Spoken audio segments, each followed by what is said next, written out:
Donc aujourd'hui, on va voir un sujet très intéressant et qui va sans doute passionner ceux qui sont fans d'expérience client, d'automatisation et également de centre de contact. On va aborder un sujet simple qui est confier vos clients à un voice bot. Pourquoi il faut oser? Alors aujourd'hui, j'ai le plaisir de recevoir donc un de nos partenaires technologiques, Borja Sixto. C'est une brique technologique qui est au centre de notre dispositif. Et en fait, je suis vraiment content de faire ce webinaire avec Borja puisqu'il a plus d'une dizaine d'années d'expérience dans le domaine des bots, du SVI, voire même 20 ans. Alors Borja, est-ce que tu peux te présenter en quelques secondes? Alors, ce webinaire, c'est un plaisir partagé, donc j'espère aussi finalement que ce soit partagé avec l'ensemble finalement des personnes qui nous regardent en ce moment. Donc, très brièvement, je vais présenter la société Ulex. Donc, Ulex, depuis les années 2000, en fait, on est éditeur de logiciels spécialisés dans l'automatisation des appels. Donc, ce qu'on appelait vulgairement les serveurs vocaux interactifs. À partir des années 2015, on a rajouté de l'intelligence artificielle dans nos solutions, donc avec des moteurs de transcription qui permettent de convertir la voix en texte. Et le texte, finalement, va alimenter finalement des systèmes de gestion de dialogue. Et aujourd'hui, en fait, on co-construit des solutions avec nos partenaires et nos clients de solutions callbot. Alors, qu'est-ce que c'est qu'un callbot? On va justement en débattre et en présenter tout ça durant les slides qui suivent. Mais bon, pour faire très simple, c'est un agent virtuel au téléphone qui va être à même de répondre à un certain nombre de questions, de problématiques, voilà, qui vont être faites ou demandées par des utilisateurs qui appellent spontanément un numéro d'un grand compte, par exemple. Super. Alors moi je suis Frédéric Canevet, je suis Product Manager Bots chez Eloquent justement et je m'occupe des projets digitaux également. Alors un petit rappel pour ceux qui ne nous connaissent pas encore, donc Eloquent est éditeur de solutions de centre de contact de la satisfaction. Donc en fait, au niveau de la mesure de la satisfaction, on va mettre en place des enquêtes multicanales, email, SMS, enquête vocale, enquête digitale, etc., etc. On va également faire de la publication d'avis. On va même pouvoir publier sur des sites comme Trustpilot, Google My Business, etc. Et on va également proposer du monitoring du parcours client avec des outils d'analyse sémantique.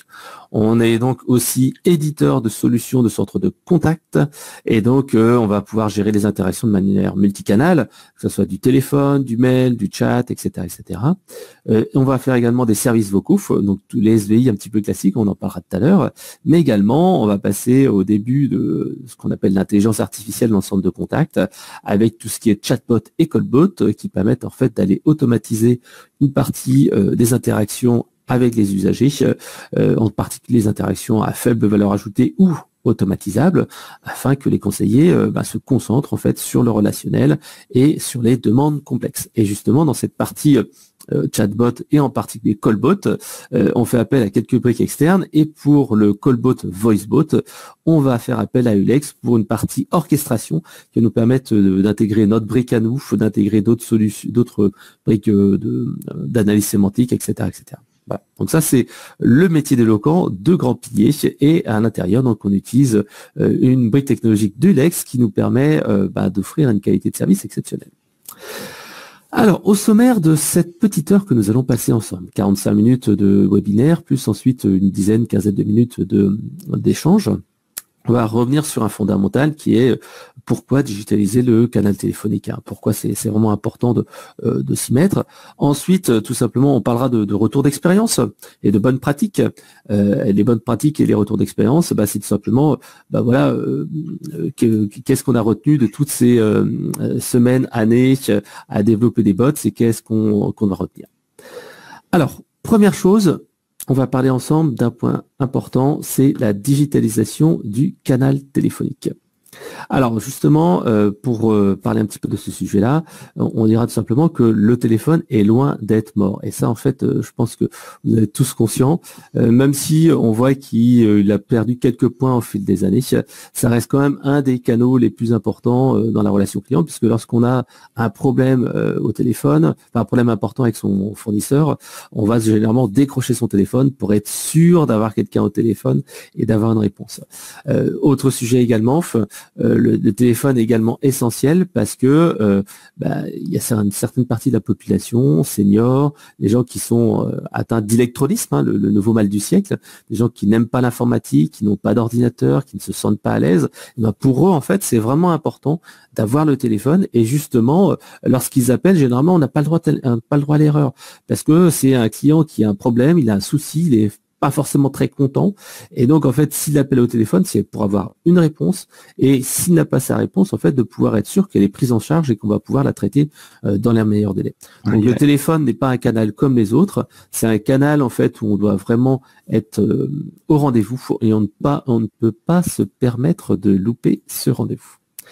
Alors, si on parle un petit peu de justement du téléphone, ça c'était Borja qui avait trouvé cette belle illustration, c'est se dire que le téléphone c'est peut-être un petit peu vieux, mais c'est pas obsolète, comme le dit Schwarzenegger. Ça fait un peu peur là l'image, mais bon, l'objectif est de montrer justement que le téléphone, ça fait des années qu'il est utilisé pour mettre en relation des personnes et qu'aujourd'hui finalement ça reste un moyen, et notamment comme tu l'as précisé pour les multiples cas d'usage que tu as présenté, mais aussi on l'utilise pour un besoin d'immédiateté. Il y a un moment donné, voilà, face à une difficulté ou un problème avec un produit, on veut avoir une réponse immédiate.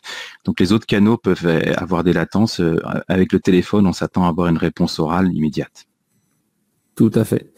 Alors justement, je te laisse peut-être un petit peu parler de cette évolution qu'il y a eu. Alors on a illustré toujours de manière un petit peu des Terminator, différentes versions. Est-ce que les VoiceBot, Callbot ont aussi évolué? D'ailleurs, est-ce que tu peux définir entre guillemets la différence entre un VoiceBot et un Callbot, Borja? Oui, tout à fait. Bon, on va déjà présenter un peu l'historique de ce qui se fait, parce que entre VoiceBot et Callbot, alors le VoiceBot a parfois une association avec les assistants vocaux. Donc, ce sont des robots qui répondent oralement.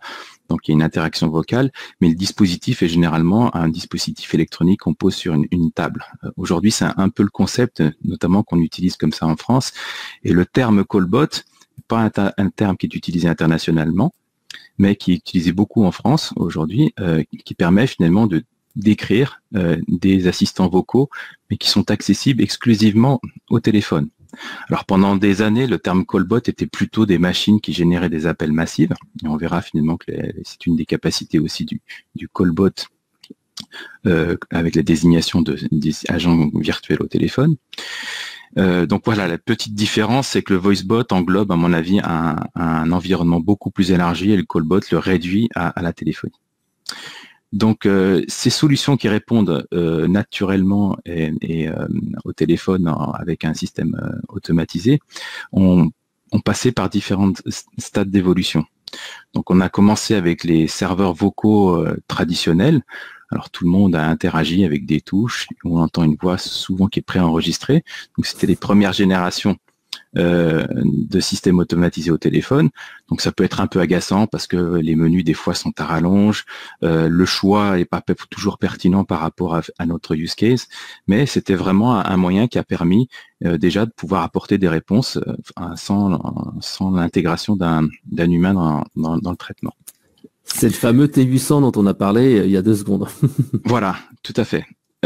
Ensuite, sont venus s'intégrer dans ce type de système de technologie, la technologie ASR, qui est la reconnaissance de la parole, qui nous a permis de détecter des mots-clés. Donc, on n'avait plus besoin d'appuyer sur une touche et de faire un aller-retour finalement entre le combiné et le clavier. Et puis, l'autre technologie, c'est le TTS, c'est la voix de synthèse. Donc, la machine a pu faire des élocutions libres, comme le nom d'une personne, un montant. Donc, ce qui a permis finalement d'éviter d'avoir une base préenregistrée de contenu fixe et d'être capable d'aller même chercher du contenu sur des serveurs externalisés.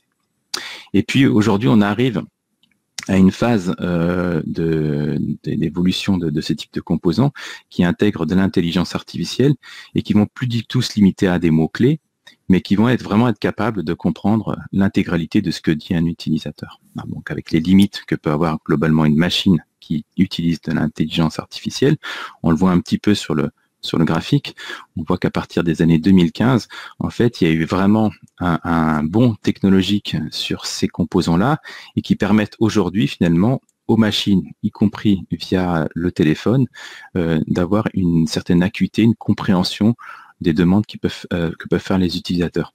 Alors, ces intégrations de ces nouveaux composants qui sont le traitement de la parole et tout ce qui est langage naturel pour détecter finalement ce qu'on appelle des intentions, comprendre concrètement ce que veulent des utilisateurs, positionne aujourd'hui le sujet sur des agents conversationnels dans lequel finalement il y a toute une série de sujets qui s'ouvrent à nous et qu'on va vous faire partager sur les slides suivants. Ouais. Donc en fait on est passé du SVI, donc le T800 où il fallait appuyer sur les touches de son clavier. L'ASR, c'est des mots-clés, dites voiture, camion, etc., etc. Maintenant au VoiceBot où on est vraiment en langage naturel, on va avec des personnes et dire bah voilà, et c'est là on le voit chez certains de nos clients qui disent voilà, je suis à tel endroit, j'ai un problème, venez me dépanner, etc., etc.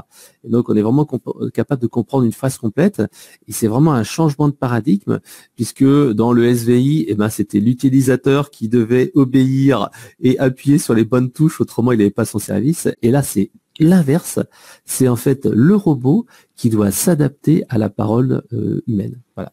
Ouais, et donc ça vraiment, ouais.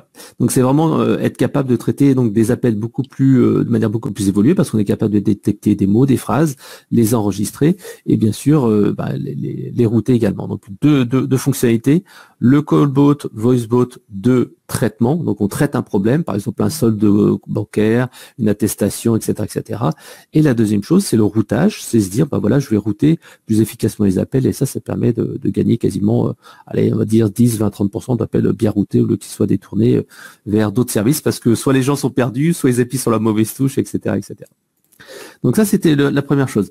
Et ce qu'on vous parlait en fait tout à l'heure, c'est qu'on a donné cette petite image de Terminator parce qu'en fait, Borja, tu as une petite anecdote à nous donner sur la guerre des voicebots. Tu m'as dit en fait que ça y est, ça a débuté, c'est le Doomsday qui est évoqué dans la série Terminator qui a déjà commencé. Ouais, il y a quelques semaines, en fait, on a eu un retour d'expérience d'un client qui était un artisan.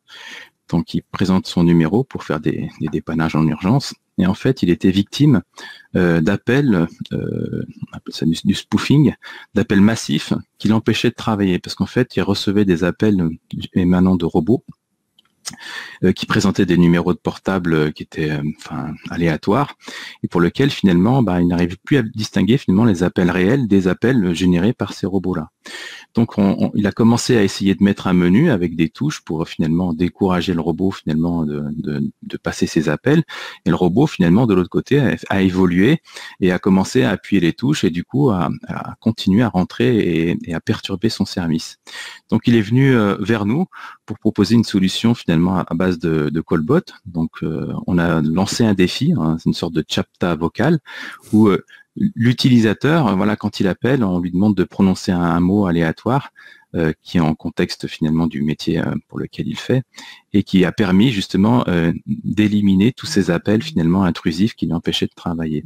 Alors ce qui est intéressant, c'est que pendant les phases finalement où les techniciens programmaient les robots pour perturber le service, on entendait finalement les techniciens qui travaillaient à mon avis depuis l'Asie et traduisaient nos messages avec un Google Home. Donc c'était très artisanal et voilà, on entendait des personnes essayer de parler le français pour essayer de faire matcher un mot. Et voilà, la guerre des bots a commencé. Voilà, certains utilisent des robots à mauvais escient. Pour essayer de spammer et flouder ces techniciens qui font des dépannages. Et en fait, ça a commencé par des robots qui appelaient pour bourrer les numéros de téléphone des plombiers sur le terrain. Ensuite, ils ont mis en place un centre de contact en Chine ou dans un pays offshore pour essayer de dire les mots-clés qui avaient été indiqués dans les SVI. Et là, en fait, ça continue encore, c'est ça? Alors, aujourd'hui, l'attaque est fortement réduite, d'accord. Mais oui, on va maintenir le système parce que voilà, on sait que ça va recommencer dès que le système finalement va être démantelé. Parce qu'aujourd'hui, il y a une pratique malhonnête, déloyale, qui consiste finalement à utiliser des systèmes. Aujourd'hui, beaucoup de personnes ou techniciens sont capables de gérer ce type d'équipement pour les programmer et nuire à la concurrence.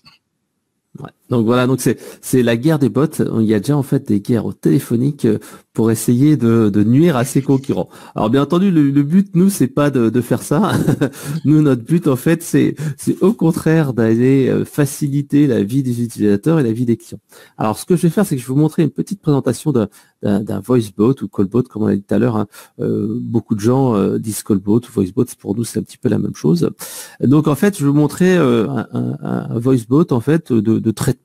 Un voice bot de traitement, c'est tout simplement un voice bot qui va traiter une demande. Le voice bot de routage, c'est tout simplement une personne qui va dire son besoin et qui va être routé au bon service. Donc le voice bot de traitement est vraiment très intéressant parce qu'il va permettre de traiter, soit en fait de manière FAQ, c'est-à-dire que j'ai une question simple, comment je peux faire pour avoir mon attestation, comment je peux faire pour accéder à mon espace client. Donc il va répondre en self-care, un petit peu comme une FAQ mais au téléphone, ou alors ça va être un peu plus qu'une simple FAQ. On l'a véritablement traité des informations, soit de manière directe avec une connexion au système d'information. Bah, par exemple, la personne demande d'avoir une attestation et elle va donner à l'oral son numéro de client, son numéro de compte, etc., etc. Ça va se connecter au système d'information avec le voicebot et ça va lui donner l'information, lui envoyer une information par SMS. Autre possibilité, et c'est ce qu'on fait parfois chez certains clients, c'est en fait prendre la demande, l'enregistrer et ensuite transférer la transcription et le message audio au centre de contact pour un traitement asynchrone. Ça peut également être utilisé par exemple pour la prise de notes en rendez-vous. On a déjà vu des cas d'usage comme ça où les gens en fait souhaitent qu'un technicien, au lieu qu'il renote sur un cahier des informations, il peut appeler au téléphone et enregistrer en fait son intervention et ensuite que ça soit intégré dans le CRM. Alors, je vais vous faire tout de suite une petite démonstration. J'espère que vous m'entendrez bien. Je vais le faire en live au téléphone. Bonjour, je suis la... Je peux vous aider à déclarer un sinistre, connaître le solde de votre compte ou recevoir votre attestation. Que souhaitez-vous faire? Je veux recevoir mon attestation.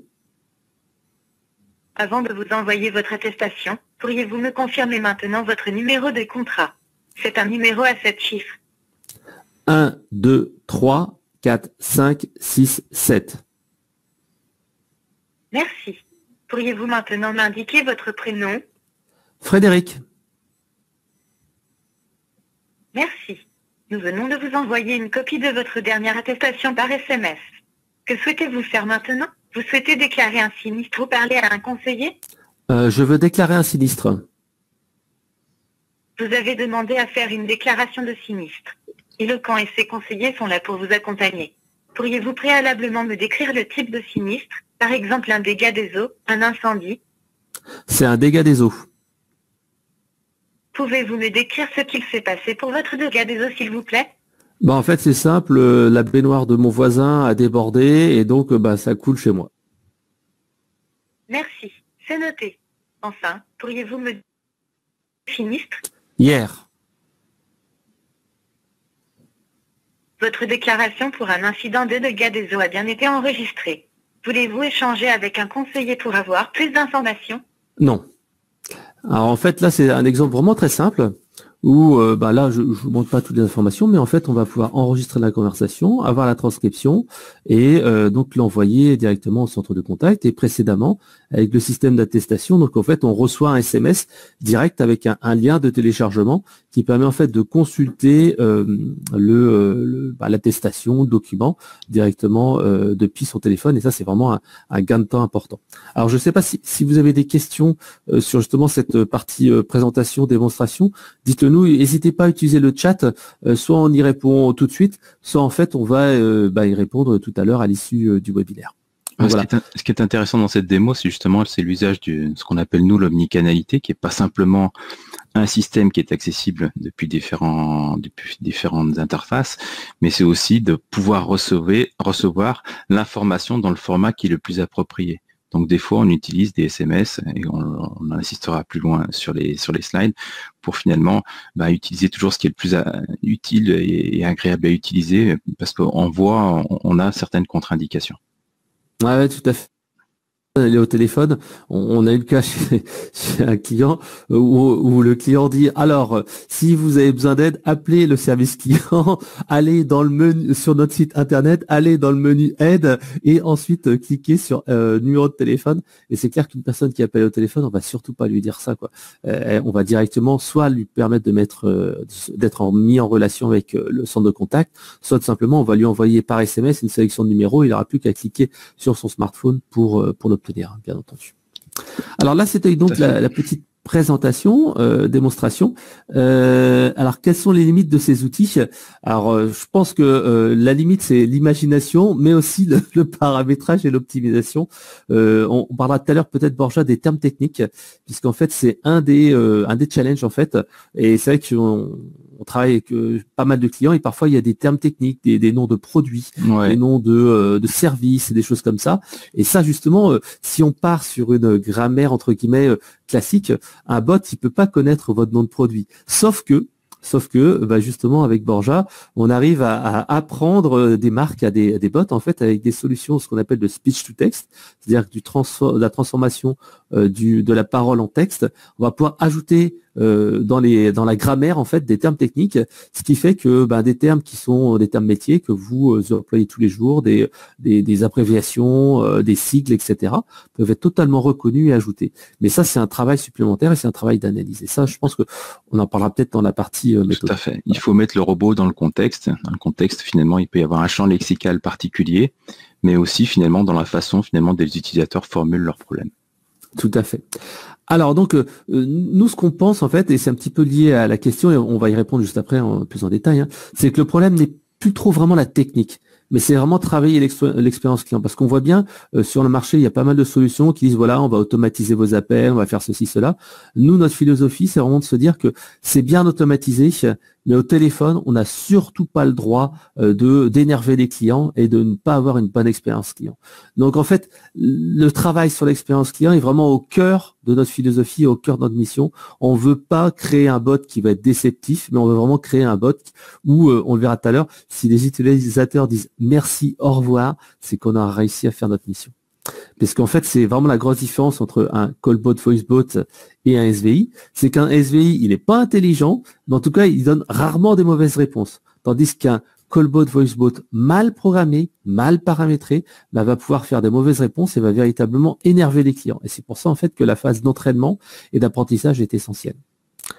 Alors, si on va un petit peu plus loin, Borja, comme on est aussi dans le domaine du centre de contact, il y a un danger important. Alors, je te laisse en parler. Oui, alors, c'est une demande aussi de nos clients, c'est que beaucoup d'utilisateurs qui appellent les services clients tombent sur un robot et leur premier objectif, c'est d'essayer de le contourner. Donc, il y a une demande assez massive de personnes qui veulent parler à un humain ou qui donnent le mot accueil. Donc, cette marée ou ce tsunami d'appels finalement qui arrive généralement, il va falloir un peu le contenir. Et pour le contenir, il y a un certain principe ou une méthode qu'on utilise. Bon, le premier, c'est forcément lorsqu'il y a un mode d'incompréhension, c'est d'essayer de basculer vers un centre de contact si c'est possible. Il y a des robots qui travaillent tout seuls sans support humain. Donc ça sera un petit peu plus compliqué pour eux. Donc ça se terminera soit par un raccroché, soit par une prise de message ou de rendez-vous avec un technicien. Et sinon, pour toutes ces personnes qui essayent finalement frénétiquement de rentrer en contact avec un agent, donc on ne peut pas barrer la route si vraiment c'est dans le choix de l'utilisateur. Par contre, on peut essayer d'inciter quand même à interagir avec le bot. On peut faire des réponses du style je vais vous mettre en relation, mais pour faciliter le traitement de votre appel, j'ai besoin de connaître le motif de votre appel. Le fait d'inciter quand même l'utilisateur à avoir un minimum d'interaction, ça le prépare, je pense, pour un appel futur. Et puis ça permet aussi, pour des besoins finalement de traitement automatique des appels, de ne pas finalement avoir des appels qui sont complètement pas marqués et pas identifiés par le système, et que le système quand même participe aussi à la qualification pour voir finalement s'il n'y a pas des motifs justement pour lesquels finalement le robot finalement n'est pas encore suffisamment formé et sur lequel finalement il pourrait éventuellement progresser. Donc la stratégie, c'est si on a un centre de contact, l'utiliser à bon escient, et le robot doit essayer de récupérer le maximum des sujets qui sont dans son domaine de connaissance. Voilà. Donc, essayez de pas déborder parce qu'en fait, comme tu l'as dit, Borja, si on met en place un voice bot, c'est pas pour refaire 10, 20, 30% d'appels au centre de contact, c'est au contraire en réduire 10 à 20 ou 30%. Alors, comme tu dis, l'intérêt, c'est tout ce que le robot va pouvoir traiter, puis ça va permettre aussi au centre de contact de prendre peut-être plus de temps aussi avec les utilisateurs et d'avoir un échange de meilleure qualité, parce que c'est vrai que les agents finalement peuvent être amenés à écourter les appels, notamment quand il y a des personnes en attente dans les files. Ouais, et le bot est là justement pour aider là-dessus. Alors, on parle en fait maintenant des bonnes pratiques. Alors là, ici, j'ai sorti en fait un petit graphique d'élu service client de l'année qui explique en fait qu'est-ce qui fait une bonne expérience client, que ce soit au téléphone ou sur d'autres canaux. Et on voit, bon, bien entendu, un des éléments importants, c'est la qualité de la réponse.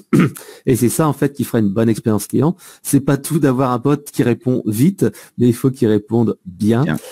Ça, c'est le numéro 1. Mais derrière, on voit bien quand même qu'il y a le délai de prise en charge qui est essentiel. Et on sait très bien que si vous travaillez dans un centre de contact, que le taux de décroché, le temps d'attente sont vraiment essentiels. Et le client, quand il passe 1-2 minutes au téléphone à attendre, c'est comme s'il passait 10 minutes à quart d'heure. Donc en fait, il faut être au rendez-vous et justement le bot va aider là-dessus. L'écoute aussi, le bot, il est là pour écouter la demande, donc il se met pas en mode SVI où l'utilisateur est un petit peu passif et doit réagir comme le chien de Pavlov, mais on a vraiment être dans un mode proactif où c'est le client qui va expliquer son problème. Donc la personnalisation aussi, on peut le faire et on en parlera tout à l'heure avec la possibilité, par exemple, de savoir si la personne a appelé 1 fois, 2 fois et d'adapter le message ou même de reconnaître son numéro de téléphone automatiquement et dire bonjour Borja, comment ça va? Enfin peut-être pas comme ça, mais en tout cas vous avez vu tout à l'heure que les voix de synthèse ont véritablement évolué. Mais on pourrait dire oui. Comment ça va, Borja? Vous avez passé une bonne journée? Et la qualité téléphonique est toujours constante. Donc en fait, vraiment la clé, c'est vraiment cette qualité des réponses. Et nous, notre focus, c'est véritablement là-dessus pour travailler sur la partie expérience client. Si on voit juste après aussi, c'est que oui, il y a le téléphone, il y a la partie automatisation. Tout à l'heure, on nous a parlé de chatbot dans la conversation du chat ici. En fait, lorsqu'on utilise le téléphone, il faut savoir qu'il y a plus de problèmes et de complexité liées justement au contexte d'appel via un téléphone portable. Alors le premier, et on le voit lorsqu'on fait des écoutes d'appels, moi ça m'arrive régulièrement, il n'y a pas encore très longtemps, j'ai fait toute une série d'écoutes, près d'une 50aine ou une centaine d'appels, et on voit bien que lorsqu'il y a des appels, les gens ils ont un petit peu de l'émotion, ils ont un petit peu du stress, ou c'est des personnes un petit peu âgées, ils comprennent pas, ils sont en train de discuter avec une personne à côté d'eux, et puis ils disent ouais je suis au téléphone avec machin, et donc forcément le bot, lui, il peut pas comprendre que les personnes ne discutent pas avec lui, mais qu'ils discutent avec une personne à côté qui est au bureau ou avec leur femme ou avec leur mari. Donc il y a vraiment cet aspect compréhension, cet aspect environnement sonore, mais également la partie hésitation. On l'a vu tout à l'heure, moi quand j'ai un petit peu parlé, j'ai dit j'ai un problème avec ma baignoire. Donc en fait cette partie hésitation, parfois, le bot il sait pas quand vous terminez de parler.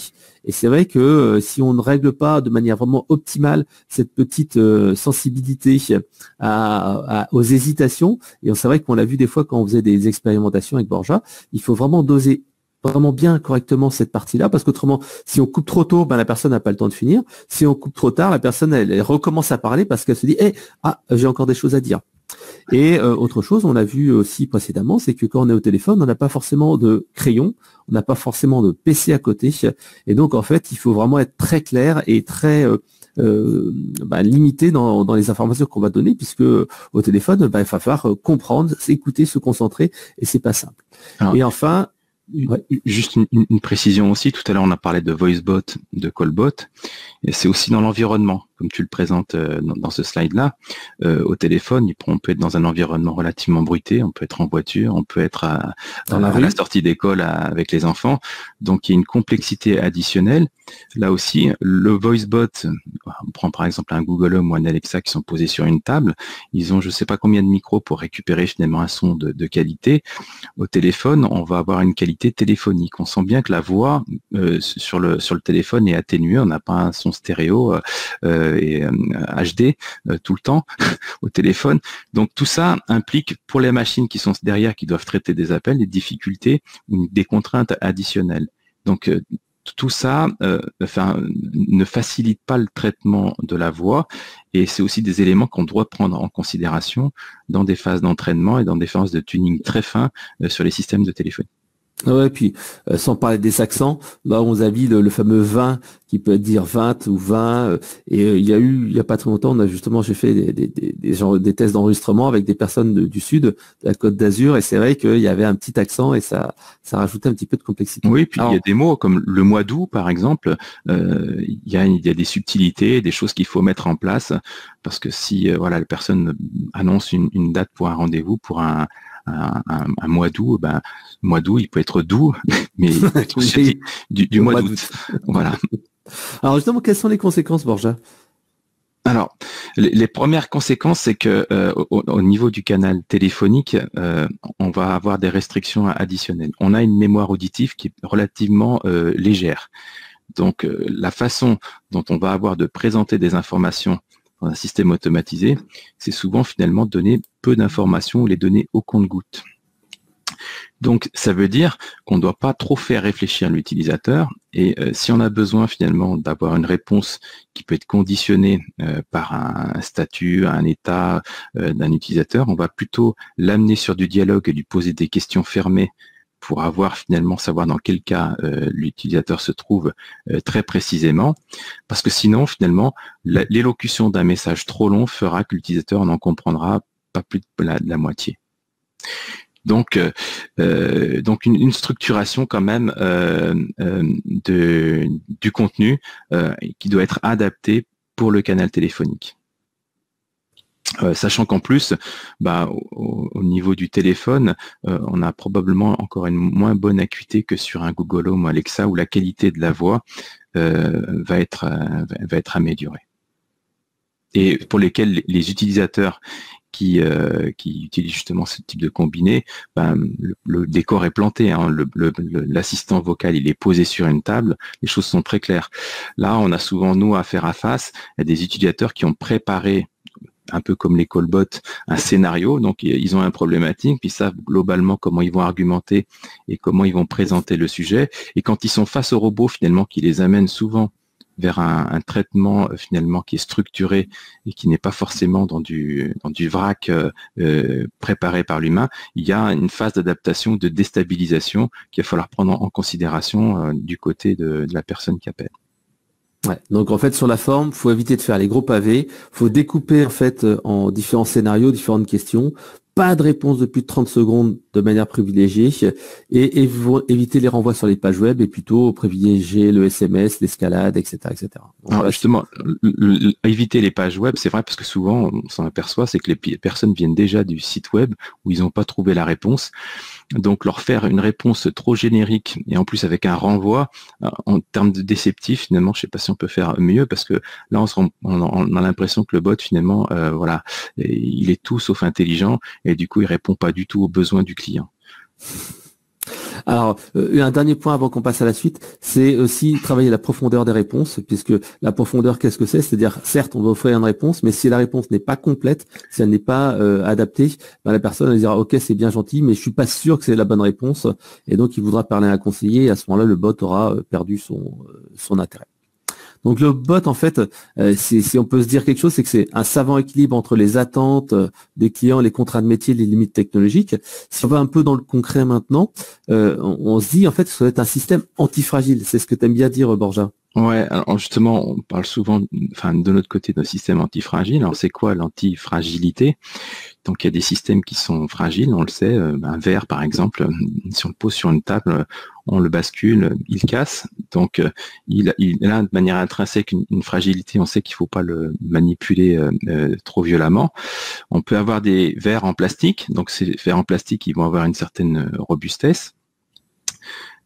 Par contre, si face à un changement, un produit qu'on mettrait dedans ou une chaleur, finalement, il ne va pas être capable de s'adapter finalement à de nouvelles contraintes. Et les systèmes antifragiles vont avoir justement une adaptation aux différentes contraintes pour lesquelles ils vont subir, et on peut considérer qu'ils vont s'améliorer en permanence, comme si le verre finalement, on le faisait tomber. Au bout d'un moment, finalement, il va considérer finalement qu'il va falloir qu'il change sa structure pour être vraiment robuste et résistant aux différentes agressions qu'il peut avoir. Donc le robot, en termes de dialogue, c'est ce qu'il va faire. Donc il va être confronté avec des utilisateurs qui vont le malmener, qui vont lui poser des questions pour lesquelles on n'aura pas forcément prévu de réponse, où il va se sentir finalement, voilà, il va pas comprendre des demandes. Par exemple, pour les périodes de Covid, dans certaines activités, finalement, il y avait des questions qui étaient relatives justement à l'organisation et la prise en main ou l'accueil de personnes. Et du coup, dans ces contraintes-là, la machine finalement, elle a des aptitudes à progresser et d'apprendre en continu. Donc, elle va s'adapter et l'objectif, c'est de pas laisser une machine en l'état, mais de toujours être capable finalement de détecter finalement ses faiblesses et de les renforcer.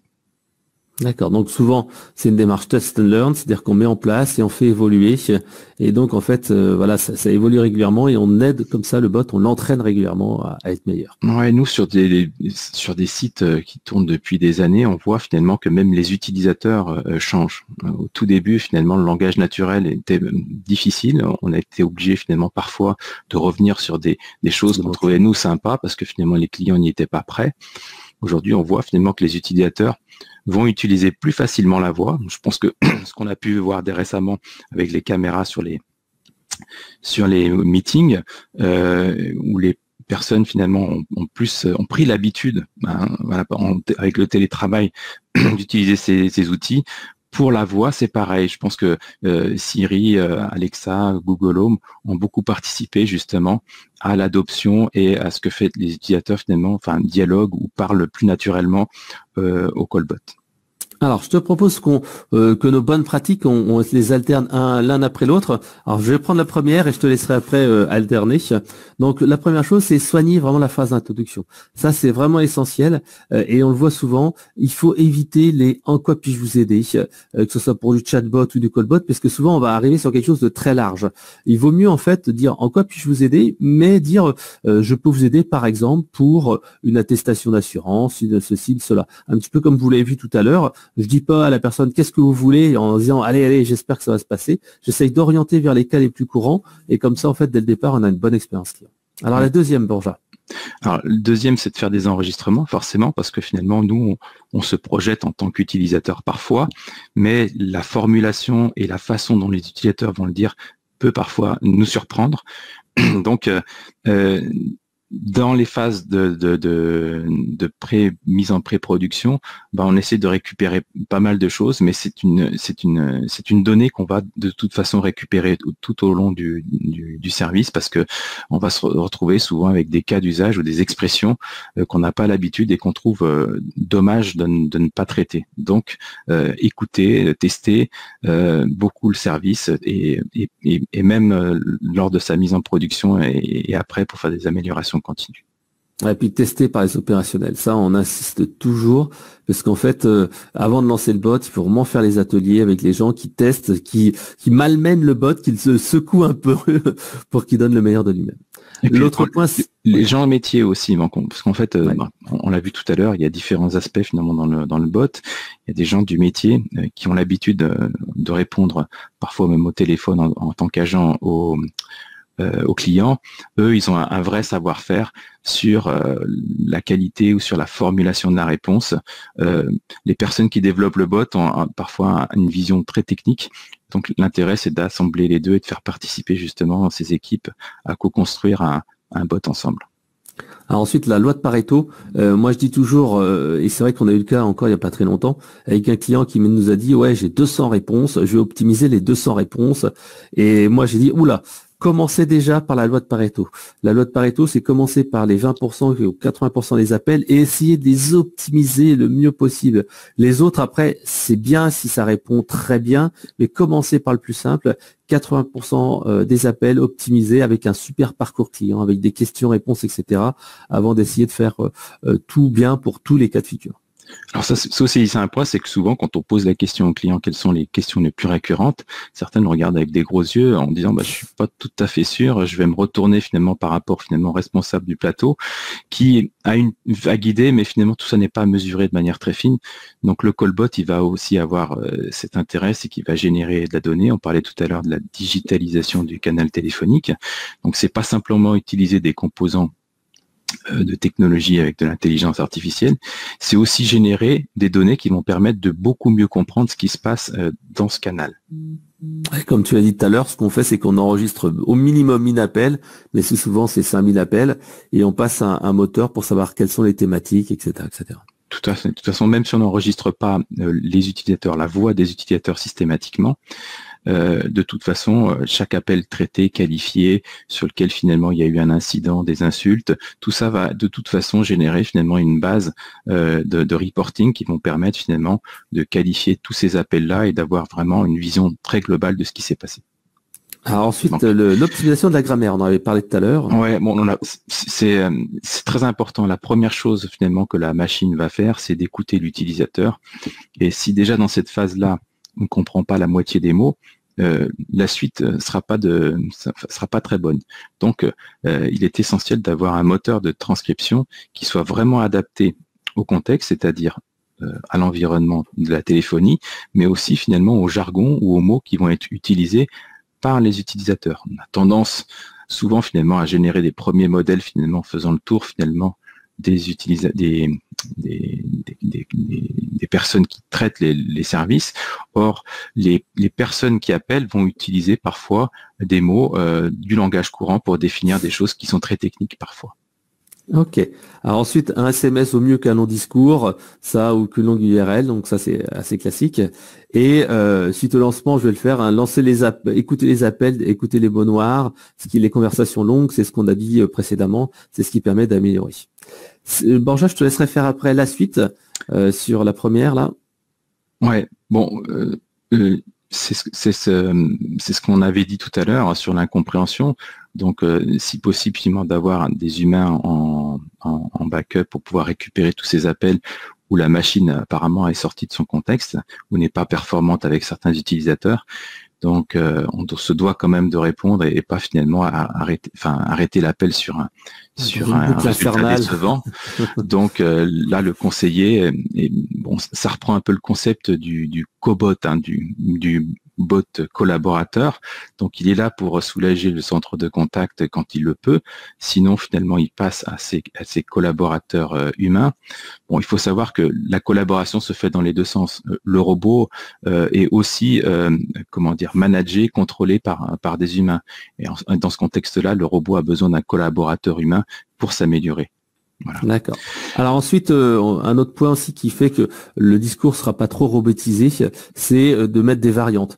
Par exemple, quand il y a un choix, c'est choisissez entre tel truc, mais il faut pas dire tout le temps choisissez entre. Il faut mettre une variance comme ça, des coups, nous, quelle est cette situation, pourriez-vous faire votre choix entre ceci, entre cela? Oui, les utilisateurs ont pris l'habitude d'utiliser les serveurs vocaux dans lequel finalement il y avait un menu, ils répétaient le menu toujours de la même façon. Donc ça dénote finalement, côté utilisateur, expérience utilisateur, une machine qui a peu d'aptitude à comprendre. Donc pour essayer de casser finalement ce canevas que l'utilisateur va détecter, on essaie justement de mettre de la variance et d'aller dans le naturel. Alors le phrasé est hyper important de chacune des phrases. La façon dont la machine s'exprime, les mots qu'elle choisit, on dit souvent que la moitié de la réponse est dans la question. Donc une bonne question incitera les utilisateurs à répondre convenablement et donc pour toutes ces raisons l'usage finalement du langage naturel impose aussi à la machine pas qu'elle singe ou qu'elle imite un humain mais qu'elle utilise les mêmes codes de dialogue pour provoquer les bonnes réactions côté humain. D'accord. Alors donc on avait parlé tout à l'heure de la personnalisation de l'accueil, donc sur l'interlocuteur, et l'identification du premier, deuxième, troisième appel pour ne, par exemple, pas rappeler les informations légales. Et tu l'as dit il y a 2 secondes, chaque mot a un sens. Entre est-ce que vous avez une autre question qui est quand même assez pas très positif. Et est-ce que je peux vous aider pour autre chose? Eh ben en fait, c'est au téléphone, ça se sent, ça s'entend. Ça s'entend. Ouais, ça aussi, on donne souvent finalement, c'est souvent des informaticiens qui développent les scénarios. Or finalement, il y a une stratégie aussi orale qu'il faut mettre en place derrière ces callbots. Si on prend les deux questions, avez-vous une autre question? Ça peut donner en disant j'ai autre chose à faire, passe-moi ta question et allons vite. De l'autre côté, finalement, il y a le mot aider, donc on est sur quelque chose de beaucoup plus accueillant, de beaucoup plus ouvert. Ça peut paraître complètement dérisoire, mais la personne finalement qui reçoit finalement cette question peut l'interpréter sans vraiment trop réfléchir de deux façons très très différentes. Et je pense que la dernière laissera un meilleur sentiment d'un robot justement qui est à son service. Ouais. Alors justement, qu'avez-vous pensé de mon service? Êtes-vous satisfait de mon service? Donc, faut pas le proposer systématiquement parce que les personnes parfois peuvent avoir 1, 2, 3 réponses, et donc il faut plutôt le proposer en fin de conversation, et également faire attention à ce que qu'avez-vous pensé de mon service, ça soit pas non plus trop négatif parce que ça pourrait faire penser que c'est pas génial forcément mes réponses. Voilà, ça dénote un peu comme les enfants nous disent c'est bon papa, j'ai bien fait. Donc c'est une demande, un manque de confiance de la machine. Donc, alors souvent, on essaye de conditionner ces questions justement quand on a une formulation ou qu'on a une ambiguïté sur la réponse qu'on a pu apporter. Des fois, elle est levée par la question. Vous voulez me demander telle question, demander une confirmation. Des fois, finalement, on se lance et on envoie finalement une réponse. Par contre, dans ces contextes-là, il est bon ton de demander finalement si la personne n'avait pas besoin d'autre chose ou si on a répondu à côté de la réponse de la question. Par contre, c'est à utiliser vraiment avec parcimonie. De toute façon, quand on demande les avis aux utilisateurs, généralement ils vont le donner quand ils sont pas contents, d'accord. Donc c'est une façon aussi, c'est le bâton pour se faire battre, mais parfois certains de nos clients ont envie finalement d'avoir un retour utilisateur. Ils ont besoin eux aussi de se rassurer par rapport finalement à la mise en place, un peu sur le thème de notre webinaire, osons, est-ce qu'on peut oser? Et les clients, les utilisateurs au téléphone, mais aussi nos clients ont besoin d'être rassurés sur un certain nombre de points par rapport au travail que fait le callbot. Voilà. Donc le dernier point qu'on voulait dire, c'était ce qu'on dit précédemment. Il faut que ce soit les opérationnels qui rédigent, parce que les termes en fait sont pas forcément les mêmes entre quelqu'un qui est manager, etc. et un opérationnel. Et à la fin, vous saurez quand vous aurez gagné, quand l'utilisateur dira merci, au revoir à la machine. C'est vraiment ça qui fait la différence. Ouais, puis au niveau du macro planning. Tester aussi, enfin tout le monde peut tester. Nous, on teste aussi ce qu'on appelle le rythme de la conversation. On écoute des heures et des heures d'interaction avec les machines, et des fois on adapte quelques mots parce que soit la voix de synthèse est pas naturelle sur certaines phrases ou cette élocution de phrases, puis ça donne un certain rythme.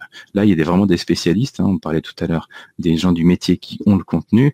On a des gens techniques qui savent maîtriser les machines, mais il y a aussi finalement des personnes qui sont dans l'art oratoire et qui vont écrire pratiquement ces scénarios de téléphonie comme on pourrait écrire un film avec des dialogues ou une pièce de théâtre. Alors au niveau du macro-projet, là vu qu'on a pris un petit peu de retard, on va aller aborder très vite. C'est grosso modo 2 à 5 mois de mise en place d'un callbot, voicebot selon la complexité. Si vous voulez avoir plus de détails, vous pouvez bien sûr nous poser des questions, on y répondra dans 5 minutes. Et autrement, vous pourrez consulter cette slide en entier. Je voulais quand même qu'on finisse par les retours d'expérience sur les voicebots mis en place. Et donc, on vous a choisi 4 cas pratiques, 4 exemples. Et à chaque fois, on viendra sur la problématique, le challenge et la solution. Alors, le premier, c'est un projet qui est quand même assez ancien, puisqu'en fait, il regroupe en fait les 3 modes opératoires que l'on peut avoir en mode téléphonique, à la fois des touches, du DTMF classique, des mots-clés, on a parlé tout à l'heure l'ASR, mais également du langage naturel. La problématique, en fait, c'était un service qui devait être accessible aux handicapés, qui est des bénéficiaires qui doivent appeler au téléphone pour demander, par exemple, une mise en relation avec un conseiller ou avoir des informations particulières. Et en fait, on sait très bien que lorsqu'on est sourd, lorsqu'on a des difficultés à parler, etc., c'est pas la même chose.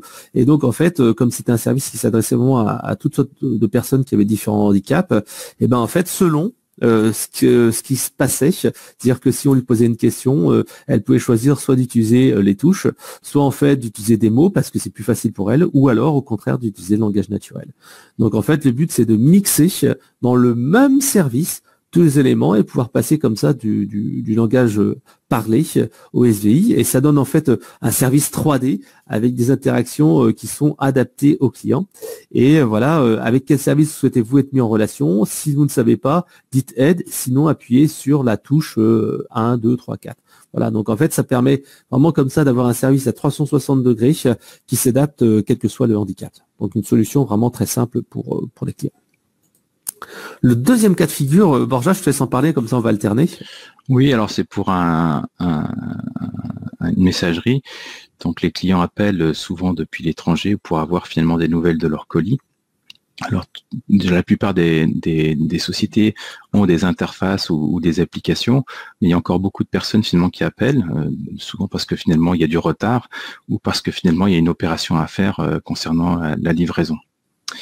Donc, pour ces cas de figure-là, on a mis en place un callbot pour l'instant dans des heures de fermeture du centre de contact. Donc, le bot travaille vraiment tout seul, comme on l'a dit tout à l'heure. Et on a vu, dans le cas de ce projet, que la principale difficulté, c'était la détection du numéro. Alors, on l'a pour ce projet, pour d'autres projets aussi d'un point de vue bancaire, pour détecter finalement des numéros de compte, par exemple. Donc, il y a vraiment un pain point qui est la détection du numéro ou d'une série de numéros ou de chiffres ou de lettres, qui pour même un humain, ça peut être compliqué. Pour un robot, voilà, la différence, par exemple, entre un F et un S, ça peut être ambigu. Donc, un gros effort a été porté ici sur le bloc d'analyse de ces numéros. Donc ça, c'est le gros travail et réécriture des réponses pour le focal. Alors, cas pratique numéro 3. Je te laisse en parler, Borja. Alors là, un cas encore un peu différent. Les personnes finalement qui sont inscrites dans une agence d'intérim ou qui viennent de le faire spontanément. Parfois, voilà, quand l'agence d'intérim veut proposer ses fiches de poste, il faut qu'on ait un contenu qui soit rafraîchi. Alors déjà, le principal, c'est de savoir si la personne est toujours en recherche, parce qu'elle a pu finalement trouver un travail. Donc, on a besoin déjà de savoir finalement en termes de sa disponibilité. Et puis, dans des cas très précis, on peut avoir besoin d'informations additionnelles sur sa mobilité, qui n'a pas toujours été bien renseigné, ou sur son aptitude à avoir finalement un diplôme, une certification particulière. Donc, pour ce faire, les agences d'intérim, généralement, essayent de contacter les utilisateurs. Mais là, quand il s'agit finalement de campagnes relativement importantes, comme ça peut être le cas pour Noël, par exemple, pour tout ce qui est vente par correspondance ou vente en ligne, eh bien, il faut finalement valider un très grand volume de fiches. Donc, ce que fait le bot, c'est qu'il appelle spontanément chacun des utilisateurs et voilà, se présente, demande la disponibilité. Si la personne est disponible, on lui pose un certain nombre de questions qui vont permettre finalement de rafraîchir la fiche du candidat et qui va permettre ensuite à l'agence d'intérim d'avoir finalement des données fraîches et du coup d'avoir beaucoup plus de chances d'avoir des candidats qui soient retenus parce qu'ils sont vraiment en adéquation par rapport à ce que cherche finalement par exemple leur client. Alors dans ce projet-là, c'était de l'appel sortant, hein. C'était pas de l'appel entrant. Tout à fait. Alors c'est de l'appel sortant. Alors l'appel sortant devient parfois entrant parce que des fois on appelle justement ces personnes-là, on laisse un message sur la messagerie, ils nous rappellent spontanément. D'ailleurs, on préfère souvent qu'ils nous rappellent parce qu'ils nous rappellent dans de bonnes conditions. Quand on les appelle, ils peuvent être voilà dans la rue, dans des environnements finalement qui sont pas forcément appropriés, sachant que on pose quand même pas mal de questions. Est-ce qu'ils sont prêts à travailler par exemple la nuit ou le week-end? Donc, s'ils ont déjà eu des expériences dans un type de formation ou d'emploi précédent. Donc, tout ça, finalement, c'est de l'appel sortant avec une possibilité finalement, pour les utilisateurs de rappeler pour passer, pour actualiser leur fiche et le faire éventuellement même de manière fractionnée. Ils peuvent raccrocher, rappeler, ils reprennent à l'endroit finalement où ils en étaient, où c'est arrêté. Donc là, ça permet vraiment d'avoir une qualif qui est faite de manière entre guillemets automatique directement. pour ces cas, on a souvent un très bon taux de remplissage.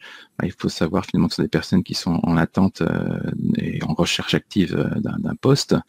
Donc, quand ils voient finalement l'agence d'intérim les appeler, ils rappellent. Hein. Pour eux, je vais pas dire que c'est de l'ordre du vital, mais pour eux, c'est un appel important. Donc, il peut y avoir d'autres cas de figure où des gens appelleraient, une chose qu'on fait pas nous, mais pour vendre des panneaux solaires. Je pense que finalement, on n'aurait pas le même taux de participation.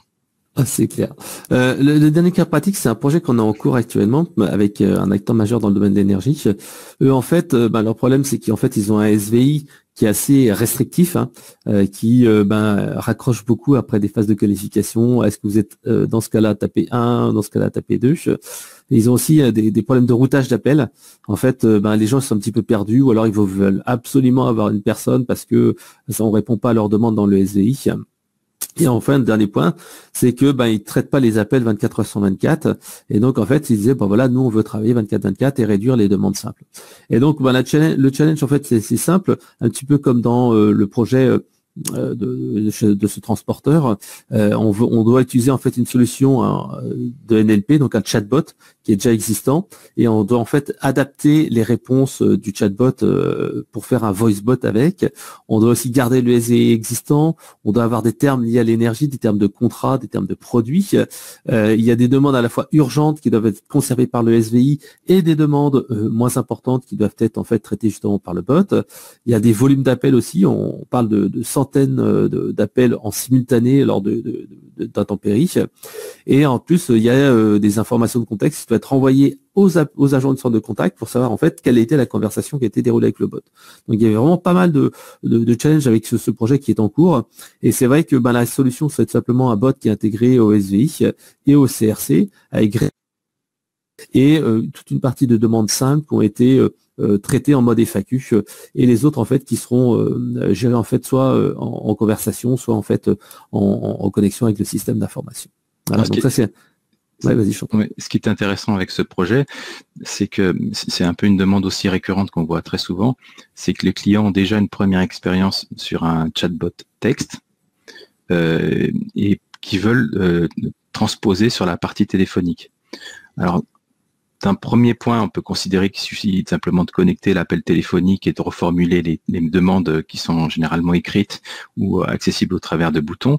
Mais le sujet devient toujours un peu plus compliqué parce que le contenu et le mode d'interaction, finalement texte, voix en plus au téléphone, n'est pas toujours approprié. Donc il y a une demande d'adaptation, puis on le voit sur la plupart des moteurs finalement qui sont de chatbots qui sont prévus pour la voix. Il y a des contenus et il y a des ramifications qu'on va mettre en place spécifiquement pour ce mode d'interaction. Alors, on arrive à la fin du webinaire. On va passer aux questions-réponses dans quelques secondes. Donc, n'hésitez pas à les poser. On va en prendre déjà les 3-4 qui sont dans le chat. Alors, ce qu'on voulait vous dire ce matin, c'est que les voicebots, c'est vraiment maintenant. C'est certes plus de productivité, des durées de traitement réduites, etc., etc. Mais c'est surtout l'expérience client qu'il faut travailler parce que c'est ce qui permet de faire la différence et surtout, c'est ce qui va vraiment faire que on va apporter de la valeur. Et le but, c'est pas d'automatiser pour simplifier la vie du centre de contact et rendre la vie des utilisateurs pas très agréable. Au contraire, il faut que l'interaction avec le centre de contact soit vraiment un moment d'excellence, un moment de qualité et que ça soit pas pénible, que la personne dise j'en ai marre de ce robot, passez-moi vite un conseiller. Voilà. Et ce qu'on fera, c'est qu'on va vous envoyer, vous allez avoir un petit appel dans quelques temps. Là, on est en train de finaliser un tout petit bot avec Borja qui vous permettra en fait de donner votre avis. Alors c'est très simple, vous poserez le bot vous appellera, vous posera 2-3 questions si vous avez mis votre numéro de portable et il vous laissera vous exprimer. Et si vous voulez en savoir plus, bien sûr, vous pourrez nous envoyer aussi un message. Notre plan d'action, en fait, c'est simple, c'est de dire, voilà, dès demain, analysez s'il y a des demandes récurrentes à faible valeur ajoutée que vous pouvez automatiser au centre de contact. Attention bien sûr à la granularité et aux possibilités du système d'information, puisque s'il n'y a pas l'information dans le système, le bot ne fera que redire ce qui est là. Donc en fait, il faut pas surpromettre. Ensuite, estimer les demandes automatisables. Moi, j'estime qu'il faut à peu près une centaine de demandes par jour pour qu'un bot soit rentable. Enfin, VoiceBot soit rentable. Ensuite, d'ici un mois, définissez les cas d'usage et le volume de demandes associées. Demandez-nous une démonstration et avec vos cas d'usage, on sera capable de personnaliser très simplement la démonstration. Et dans les 3 mois, faites un POC, tout simplement un POC, c'est vous testez sur une des branches du SVI le service ou les réponses. Testez bien entendu avec des agents du service client et mettez en place un test. Alors, on va passer peut-être aux sessions de questions-réponses. Donc, on a déjà un petit peu débordé. Et on va essayer quand même d'être assez rapide. Alors, on va peut-être passer à la première question là, de Claire. Vous parlez de téléphone, mais est-ce aussi pour les micros des ordinateurs? Ah, je crois que ça veut dire une connexion avec Microsoft Teams ou quelque chose comme ça, ou Skype. Je suis sûr que la question de Claire était de cette nature. C'est ça, Borja, je suis sûr? Alors, ça peut être ça, prévoir une application dans un dispositif. Mais aujourd'hui, ce qui commence à se faire aussi, c'est de pouvoir utiliser une des composantes qu'on a sur le navigateur qui s'appelle le WebRTC et qui permettrait finalement de générer un appel téléphonique depuis une page web. Aujourd'hui, il y a un certain nombre d'acteurs qui se positionnent sur ce créneau-là. Nous, effectivement, on a déjà testé, validé la capacité de pouvoir passer un appel depuis une page web sans être obligé d'avoir un click to call, de pouvoir préciser son numéro pour avoir un rappel, mais de le faire spontanément. Alors, ça va avoir certains avantages. C'est que finalement, on va pouvoir peut-être interagir avec la page web, demander un produit et que le site web, en fait, automatiquement, finalement, indexe les contenus. Donc, c'est totalement faisable. Aujourd'hui, on l'a testé. Par contre, je connais pas vraiment d'expérience projet réel dans lequel finalement on arrive. Ouais, je pense que c'est encore un petit peu tôt, mais ça fait partie dans les promesses de ce que toutes ces technologies vont apporter. C'est de capacité d'avoir un chatbot où on peut interagir en voix naturellement sans l'obligation d'appuyer sur le bouton micro que certains proposent. Alors, une question de Valentin qui dit, est-ce que vous avez une idée du budget pour un petit projet de VoiceBot? Alors, en fait, vraiment, c'est assez variable selon les cas d'usage. Si vous voulez faire un bot de routage ou un bot de traitement, et si vous voulez faire un bot de traitement, donc traiter des demandes, ça dépendra du nombre de cas d'usage. Plus en fait il y a de cas d'usage, plus forcément ça coûte cher parce qu'il va falloir paramétrer ces différents services-là. Mais on va dire que un projet débutera, on va dire, à 20 à 30 000 euros pour mettre en place un bot. C'est pour ça en fait qu'il faut justement avoir un volume d'appels important. Si vous avez 2-3 agents au centre de contact, bah forcément ça n'aura pas forcément d'intérêt. Mais dès que vous avez plus de 20, on va dire, agents au centre de contact, ça prend tout à fait de la valeur. Alors, une autre question d'Elisa qui dit, vous avez dit que vous vendiez des logiciels de centre de contact en introduction. Comment un VoiceBot est intégré au centre de contact? Alors, c'est une très bonne question, Elisa. En fait, le VoiceBot, il va, entre guillemets, venir en amont du centre de contact. C'est-à-dire qu'il va avoir 2 métiers. Soit, en fait, en amont, il va router aux bonnes personnes, aux bons agents, parce que la personne va dire, bah, j'appelle pour recevoir mon attestation, ou j'ai un problème parce que j'ai un problème de facture fournisseur. Et ben, en fait, on va router au bon service, c'est ce qui va améliorer le taux de routage et donc éviter des appels qui sont transférés aux mauvaises personnes, qui doivent transférer, en plus avec peut-être une mise en relation où la personne attend avant de passer à son collègue. Bref, ça permet en fait de simplifier cette partie-là. Deuxième chose, c'est ce fameux VoiceBot, Callbot de traitement qui va en fait traiter des demandes à la place des conseillers. Par exemple, déclarer un sinistre comme je l'ai montré tout à l'heure, changer une date de rendez-vous, recevoir une attestation, avoir une information sur comment se connecter au site internet, etc., etc. Et donc à ce moment-là, en fait, le bot vient en amont. Alors donc en amont pour traiter une partie des appels. Par exemple, dans le SVI classique, on peut prendre un SVI classique ou mettre un bot de routage. Et ben en fait, dans le SVI classique, on peut rajouter un truc genre vous voulez recevoir une attestation, appuyez sur 3, hein, voilà. Et à ce moment-là, on est transféré du SVI vers un bot et on passe en langage naturel. Ou alors le bot arrive directement en frontal et il dit voilà, dites-moi en quoi puis-je vous aider. Je peux par exemple vous aider à faire ça, ça ou ça. Donc en fait, le bot arrive là à ce niveau-là en amont. Et ensuite, bien entendu, si la personne dit je veux parler à un conseiller, ou si le bot n'a pas compris plus de 2 fois, ou si c'est une situation complexe, à ce moment-là, en fait, on transfère vers l'agent et l'agent, en fait, va récupérer, en fait, dans sa solution de centre de contact, donc l'appel, on lui dit que c'est bien un appel qui vient d'être transféré du bot et on lui envoie, en fait, la transcription de toute la conversation téléphonique. Voilà. Ouais, ou des éléments qui ont pu être renseignés au bot, comme un identifiant, par exemple, du client. Donc après, c'est à la demande et ça dépend de la solution du centre de contact. Alors une autre cliente, Sarah, qui nous dit, avez-vous mis en place vos produits au sein de commentaires de santé? Alors, on a pas mal de clients au niveau du centre de contact du SVI chez Eloquent. Alors, je vous dirais, on doit avoir Prévoir, on a la Maïf, on a la Massif, on a énormément de clients dans le domaine des mutuelles. Au niveau des bots, c'est encore un petit peu récent. On sait on a des projets en cours, des expérimentations.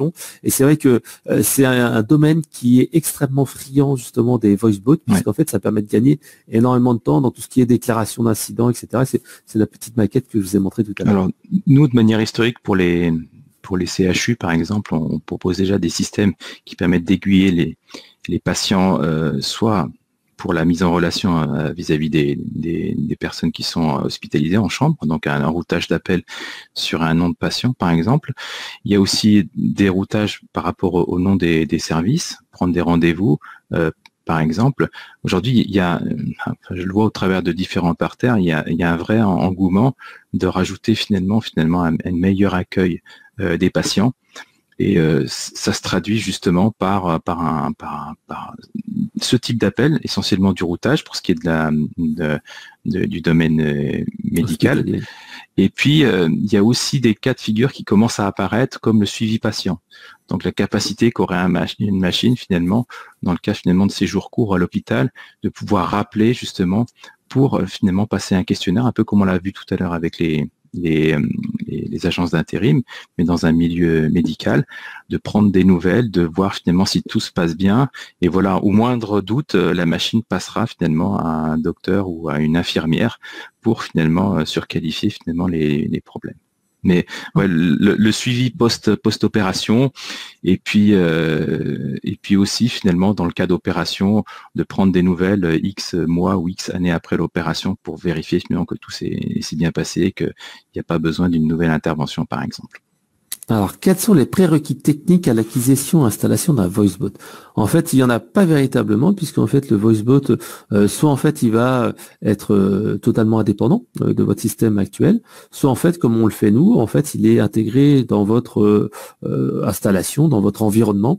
Et donc, en fait, c'est une nouvelle branche SVI. Donc, en fait, au niveau des prérequis techniques et installation, on est quand même relativement light. À moins que tu veux rajouter quelque chose, Borja. Mais oui, on parle souvent d'une solution SaaS externalisée.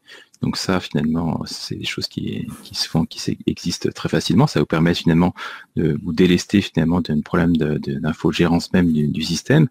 Et parfois, pour certaines contraintes, on l'a vu là pour le domaine médical par exemple, il peut y avoir des contraintes fortes à devoir installer le système au plus près des systèmes d'information ou au plus près de la téléphonie.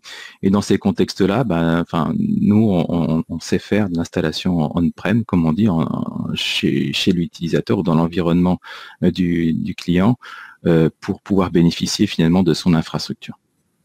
Alors, une question de Pierre-Jean qui dit: les informations recueillies dans le parcours avec le VoiceBot sont-elles transmises à l'agent au moment d'une éventuelle escalade, ceci pour éviter de faire répéter le client? Oui, tout à fait. C'est ce que je disais tout à l'heure. En fait, lorsqu'on dit je veux parler à un agent, à la fin, là, j'ai arrêté ma petite démo. Et donc, en fait, tout simplement, hop, ça bascule l'appel vers la solution de centre de contact. Il y a une fiche qui est remontée.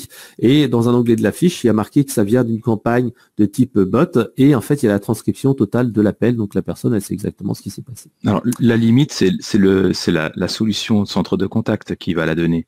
Soit on a la capacité justement depuis l'extérieur d'amener ces informations. Il y a des solutions qui sont un peu trop fermées ou qui ne proposent pas facilement finalement ce type d'intégration. Mais dès qu'elles sont disponibles, en fait, le bot il va s'y conformer relativement facilement. Alors, une question de Nathalie qui dit pour l'orientation avec les mots et thématiques les plus fréquentes, j'ai l'insensation qu'on sert plus l'efficacité pour l'entreprise que la satisfaction du client qui sait pourquoi il appelle, et l'énumération des motifs peut générer de l'agacement. Avez-vous une mesure avec ou sans en termes de satisfaction? J'espère que je suis clair. Alors oui, vous avez tout à fait raison. Avec le SVI classique, la personne, elle doit attendre et dire alors, est-ce que c'est bon mon motif? Elle se souvient des 4-5 motifs, elle dit ah c'est celui-là, puis après il y a encore un autre motif, etc. etc. Donc c'est cet aspect SVI qui est vraiment pénible. Dans la partie en fait VoiceBot et CallBot, au départ, on a une petite phrase qui dit quel est votre besoin. Par exemple, vous pouvez me dire que vous voulez faire ceci, cela. Là, en fait, c'est la personne qui s'exprime. Donc pour elle, c'est plus l'entreprise qui l'oblige à rentrer dans ces processus, mais c'est elle en fait qui explique son problème et c'est à l'entreprise de trouver la solution. Et c'est vraiment un changement de paradigme et c'est ça qui est compliqué puisque l'effort maintenant, il n'est pas du côté du client, mais l'effort, il est du côté de l'entreprise et c'est un vrai sujet.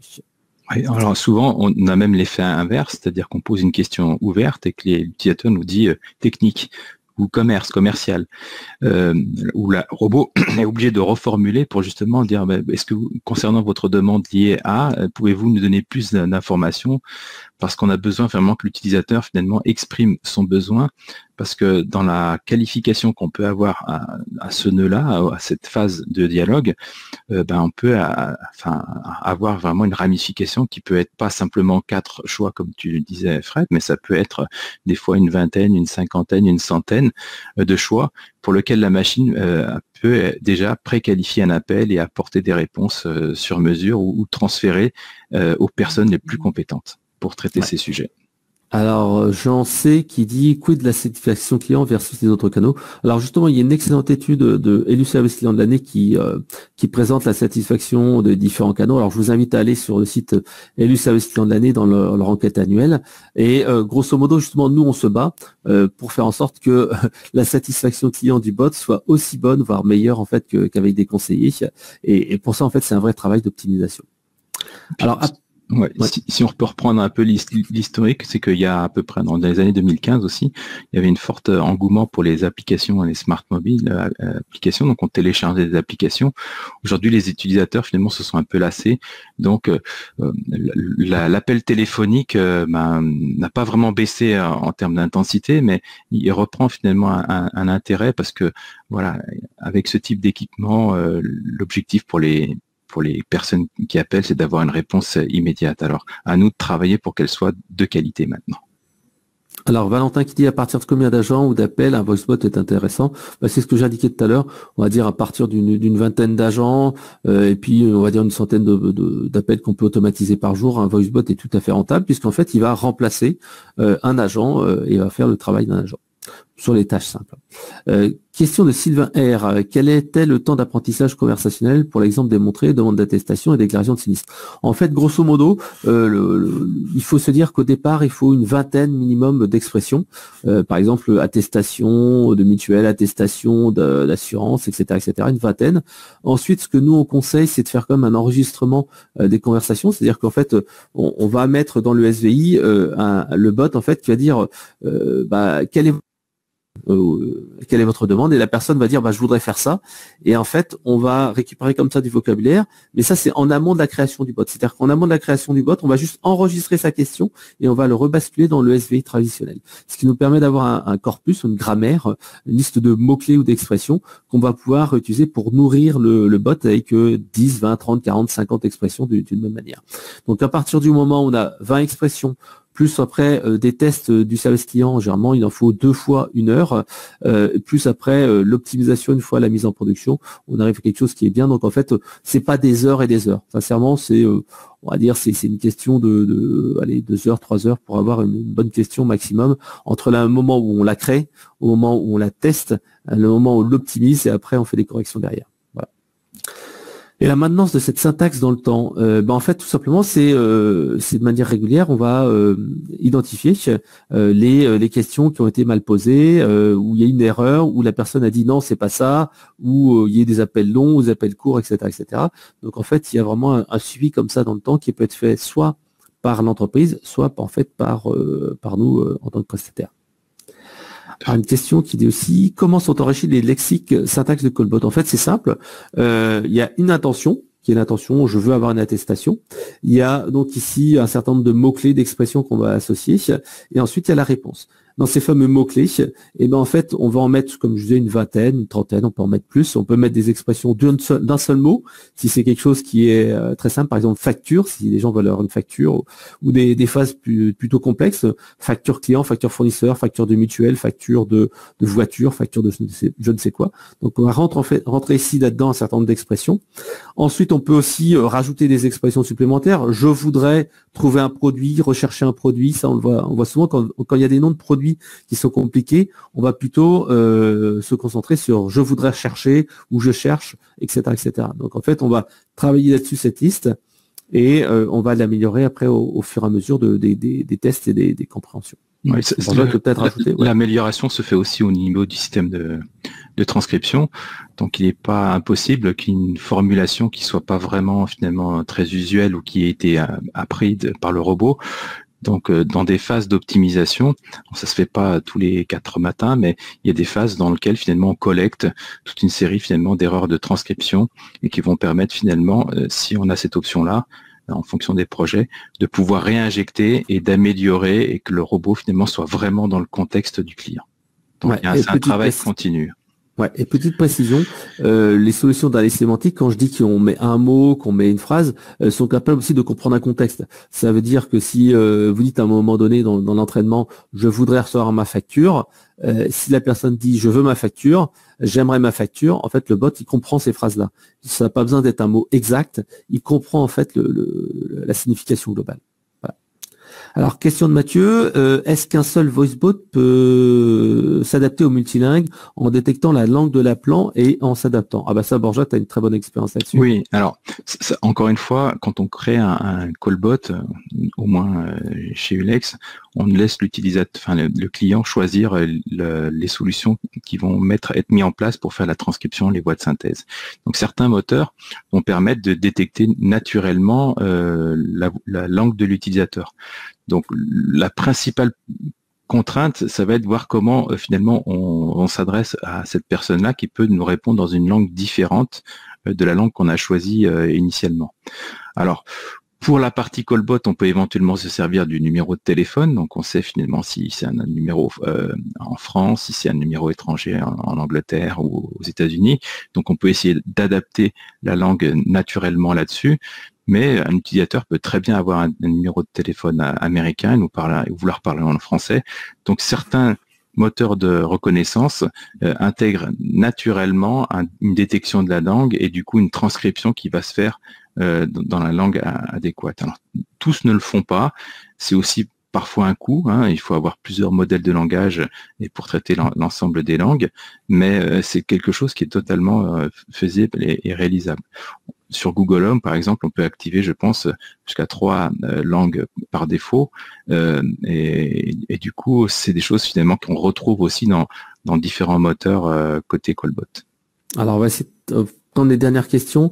Donc, Claire qui disait qu'elle voulait mettre en place un chatbot dans le domaine agroalimentaire. Donc, vraiment, c'est 2 usages différents. Le chatbot, c'est vraiment sur le site web et souvent, c'est pour, entre guillemets, prendre des appels tout venant, des demandes tout venantes. Le voicebot, callbot est quand même là plus pour soulager la solution de centre de contact. C'est vraiment 2 canaux différents. Alors, on a quasiment finalisé. Christophe qui disait « Bonjour, votre solution est-elle sur le cloud ou on-premise ?» En fait, elle est hébergée sur nos serveurs, Eloquent. Donc, en fait, et après, on peut aussi utiliser des modules sur le cloud. Voilà. Le bot nécessite obligatoirement un CTI. Non, le CTI, en fait, c'est le couplage téléphonie informatique avec le CRM, souvent. Le bot, en fait, peut être intégré au SVI directement ou n'est pas obligé d'être intégré avec le CRM. Oui, il y a des bots qui travaillent tout seuls dans un contexte bien déterminé.